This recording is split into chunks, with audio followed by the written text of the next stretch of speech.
할렐루야. 오늘은 12월 28일 화요일입니다. 오늘도 정시 매일 예배 함께 하시는 성도님들 한 분 한 분 사랑하고 축복합니다. 다 같이 사도신경을 고백하며 예배 자리로 나가겠습니다. 전능하사 천지를 만드신 하나님 아버지를 내가 믿사오며 그 외아들 우리 주 예수 그리스도를 믿사오니 이는 성령으로 잉태하사 동정녀 마리아에게 나시고 본디오 빌라도에게 고난을 받으사 십자가에 못 박혀 죽으시고 장사한 지 사흘 만에 죽은 자 가운데서 다시 살아나시며 하늘에 오르사 전능하신 하나님 우편에 앉아 계시다가 저리로서 산자와 죽은 자를 심판하러 오시리라. 성령을 믿사오며 거룩한 공예와 성도가 서로 교통하는 것과 죄를 사하여 주시는 것과 몸이 다시 사는 것과 영원히 사는 것을 믿사옵나이다. 아멘. 다 같이 찬송가 303장 날 위하여 십자가에 우리 함께 찬송하겠습니다.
오늘 우리에게 주시는 하나님의 말씀은 스바냐 2장 4절에서 10절까지의 말씀입니다.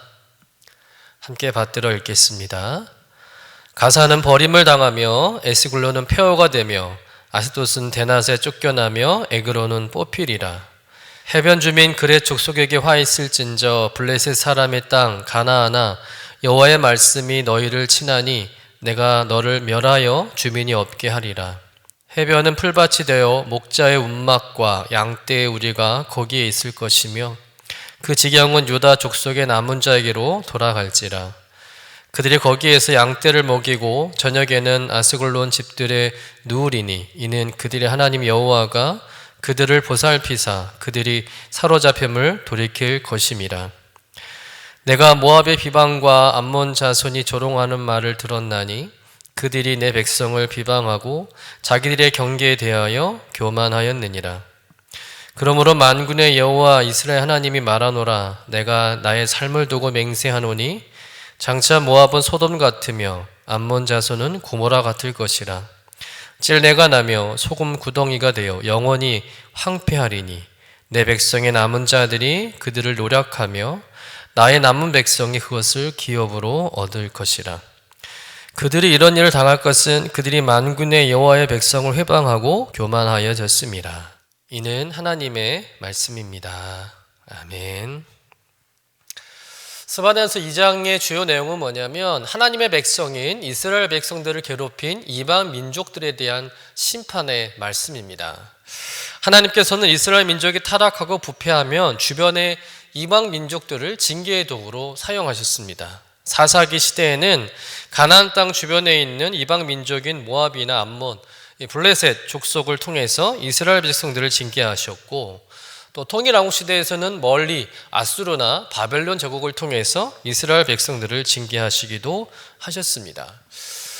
그런데 구약 성경을 보면 일반적으로 이방 민족들은 하나님을 불신하고 믿지 않고 거역하는 악한 세력을 상징하죠. 다시 말해서 악한 백성입니다. 그러나 그의 이스라엘 백성들은 하나님이 선택한 민족이죠. 선한 백성의 이미지가 있습니다.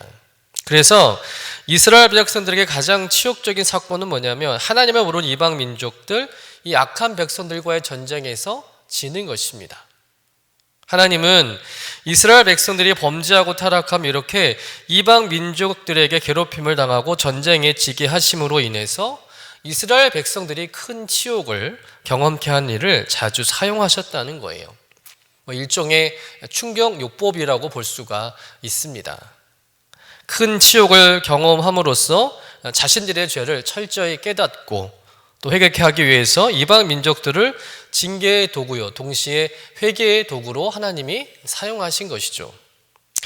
그러나 한편으로 이방 민족 역시 하나님의 구원과 은혜가 필요한 존재라는 사실도 성경에는 기록하고 있습니다.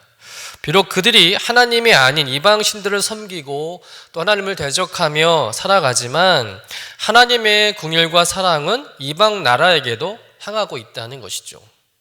그리고 먼저 택한 이스라엘 백성들을 통해서 이방 나라에 하나님이 전해지기를 원하셨다는 것입니다. 그러나 이방 민족 역시 끝까지 하나님의 구원을 무시하고 죄악의 길로 가면 그들 역시 하나님의 심판에서 제외될 수 없다는 거예요.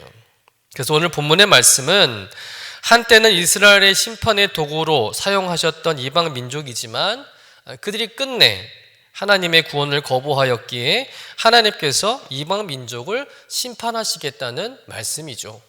먼저는 블레셋에 대한 심판입니다. 우리 본문 4절에서 7절까지의 말씀을 같이 한번 읽어보겠습니다.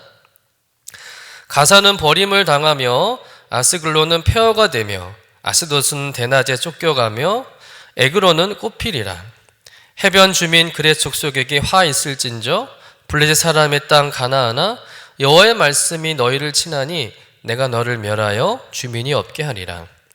해변은 풀밭이 되어 목자의 움막과 양떼의 우리가 거기에 있을 것이며 그 지경은 유다 족속의 남은 자에게로 돌아갈지라.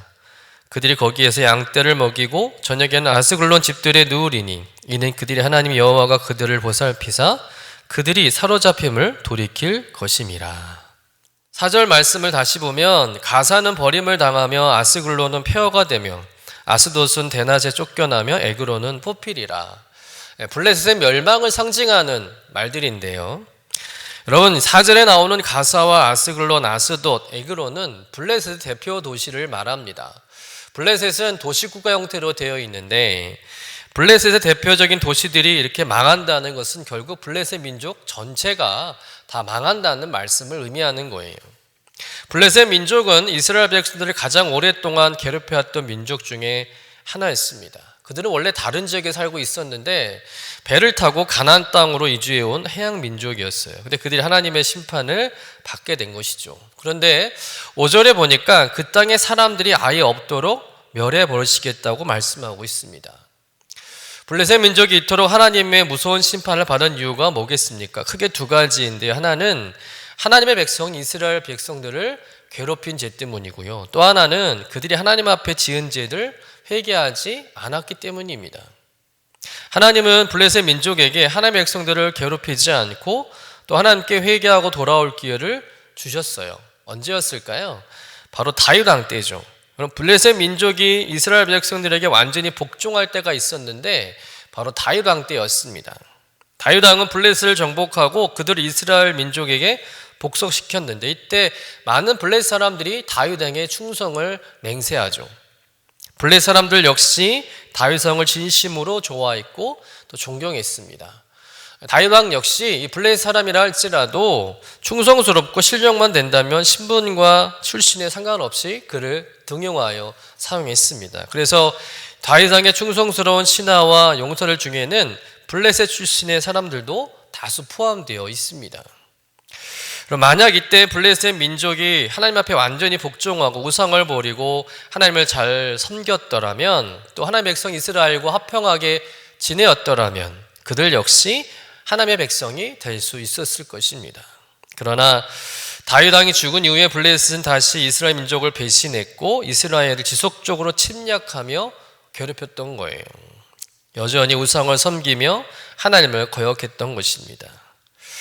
하나님께서는 다윗 시대에 그들에게 분명히 회개할 기회를 주셨음에도 불구하고 그들이 거절한 결과 나중에는 멸망을 당하는 심판을 받게 되었다는 것이죠. 두 번째로는 암몬과 모압에 대한 심판인데요. 우리 본문 8절에서 10절까지의 말씀을 같이 읽어보겠습니다. 내가 모압의 비방과 암몬 자손이 조롱하는 말을 들었나니 그들이 내 백성을 비방하고 자기들의 경계에 대하여 교만하였느니라. 그러므로 만군의 여호와 이스라엘 하나님이 말하노라. 내가 나의 삶을 두고 맹세하노니 장차 모압은 소돔 같으며 암몬 자손은 고모라 같을 것이라. 찔레가 나며 소금 구덩이가 되어 영원히 황폐하리니 내 백성의 남은 자들이 그들을 노력하며 나의 남은 백성이 그것을 기업으로 얻을 것이라.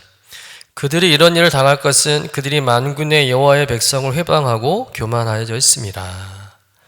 8절 말씀에 보면 모압과 암몬 자손이 이스라엘 백성들을 비방하고 조롱했다고 나와 있습니다. 이는 역사적으로 두 민족이 이스라엘 백성들을 오랫동안 괴롭혀 왔다는 것을 상기시켜주는 말씀이죠. 그리고 결정적으로 이 모압과 암몬은 이스라엘 민족이 바벨론이나 아수르에게 침략을 당할 때 그들을 도와주고 함께 이스라엘 민족을 약탈하는 데 힘을 보태는 일을 했다는 거예요. 이스라엘 민족이 멸망당하는 모습을 보면서 그들은 조롱하고 비방했습니다. 이러한 비열한 행동을 한 모압과 암몬 자손에서 하나님은 수없이 경고하시죠. 그러나 그 경고마저도 그들은 무시했습니다. 그래서 하나님의 심판을 받게 되었다는 것이죠. 오늘 말씀에서 주목되는 부분인데 바로 9절에 보면 모압과 암몬 자손의 최후가 소돔과 고모라 같이 될 것이다 라고 선언하고 계십니다. 여러분, 소돔과 고모라는 어떤 도시입니까? 아브라함 시대 때 너무나도 타락하고 부패해서 심판받았던 도시 아닙니까? 하나님께서 하늘에서 불과 유황을 내리심으로 소돔과 고모라 도시를 완전히 멸망시켜 버렸습니다. 아예 이 땅에 흔적도 없이 사라지게 하셨죠. 그런데 하나님은 이 소돔과 고모라처럼 모압과 암몬 민족을 다시는 회복할 수 없도록 멸망시켜 버리시겠다고 말씀하고 있는 거예요. 사실 모압과 암몬 민족은 이스라엘 민족과 먼 친척 관계에 있습니다. 아브라함의 조카 롯의 후손이 바로 모압과 암몬 족속이에요. 그래서 하나님께서는 이스라엘 백성들이 출애굽을 할 때 모압과 암몬 민족과 부딪히지 말라고 이렇게 권면하시죠. 싸우지 말고 돌아가라고 말씀하십니다. 그만큼 하나님께서는 모압과 암몬에게도 끝까지 기다리시며 구원의 기회를 주신 것이죠. 그러나 모압과 암몬은 하나님은 섬기기를 거절하고 이스라엘 민족이 어려움을 당할 때마다 돕기는커녕 쾌세를 부르며 이스라엘을 비방하고 조롱하면서 자신들이 잠깐 이스라엘보다 강하게 된 것을 보면서 교만해졌다는 거예요. 8절 후반부에 보면은요, 자기들의 경계에 대하여 교만하였느니라. 하나님께서는 이스라엘 백성들을 징계하시기 위해서 잠깐 모압과 암몬을 사용했을 뿐인데 이 모압과 암몬은 마치 자신들이 강해서 잘나서 하나님 믿는 백성을 이긴 것처럼 우쭐해하고 교만해진 것입니다. 결국 그 교만 때문에 그들 역시 하나님의 심판을 받게 되었다는 것이죠. 오늘의 말씀을 통해서 우리는 어떤 영적 교훈을 발견할 수 있을까요? 우리는 이방 나라에 대한 하나님의 심판을 통해서 하나님의 깊은 은혜와 사랑을 깨닫게 됩니다. 하나님께서는 이방 민족들이 하나님의 말씀을 듣지 않고 거절하면 그들에게 죄값대로 심판하신다는 겁니다. 그들이 행한 범죄대로 멸망시켜 버리십니다. 다시는 기회를 주지 않습니다. 회복하지 않습니다. 아예 이 땅에 흔적도 없이 사라지게 한다는 거예요. 그게 하나님의 심판이었습니다. 그런데 하나님의 백성들은 다르다는 거예요. 여러분, 이스라엘 백성들이 아무리 패역한 행동을 하고 하나님을 무시하고 이방신을 섬기고 제멋대로 고집부리고 그래서 수없이 하나님의 심판과 징계를 받았지만 이스라엘이 멸망했을까요? 이스라엘이라는 나라가 이 땅에서 영원히 사라졌습니까? 그렇지 않다는 겁니다. 이해할 수 없을 만큼 하나님은 이스라엘 백성들을 버리지 않습니다. 뭐하러 말도 지질이 안 듣는 이스라엘 백성들에게 매어서 매번 속썩고 애달아 하시는 하나님인지 좀처럼 이해가 되지 않습니다. 오히려 심판을 하시고는요 또 위로해 주십니다. 달래주세요. 병 주고 약 주고 같은 느낌이죠. 인정사정 없이 엄하게 때릴 때는 언제고 또 언제 그랬냐는 듯이 선지자를 통해서 소망의 말씀을 주시고 위로의 말씀을 주시며 그들을 또 보듬어 주십니다. 다 망한 것 같은데 하나님은 다시 이스라엘을 일으키신다는 겁니다. 다 꺼져가는 등불인데 하나님은 다시 불을 밝히신다는 거예요. 다시 회복시키십니다. 하나님 이스라엘 향해 아무리 심판하셔도 이스라엘이 망하게 하지 않으셨다는 겁니다. 그런데 여러분, 이런 하나님의 모습을 보면서 우리 부모님의 모습이 생각나지 않습니까? 자녀들이 고집부리고 또 나쁜 짓을 하고 잘못했다고 말 한마디를 안 해서 부모님 무섭게 매를 들고 혼을 냈지만 또 그렇게 매 맞고 피멍이 들어서 잠들어 있는 자녀를 보면 또 안쓰러워서 또 약 갖다 발라주고 미안해하고 오히려 더 아파하시는 부모님 마음이 보이지 않습니까? 진정 자녀를 사랑하는 부모님은 자기 자식이 아무리 망나니 같은 삶을 살아도 절대 포기하지 않는다는 거죠. 내 자식이니까, 내 자녀니까 말입니다. 그처럼 하나님도 우리를 그렇게 사랑하신다는 겁니다.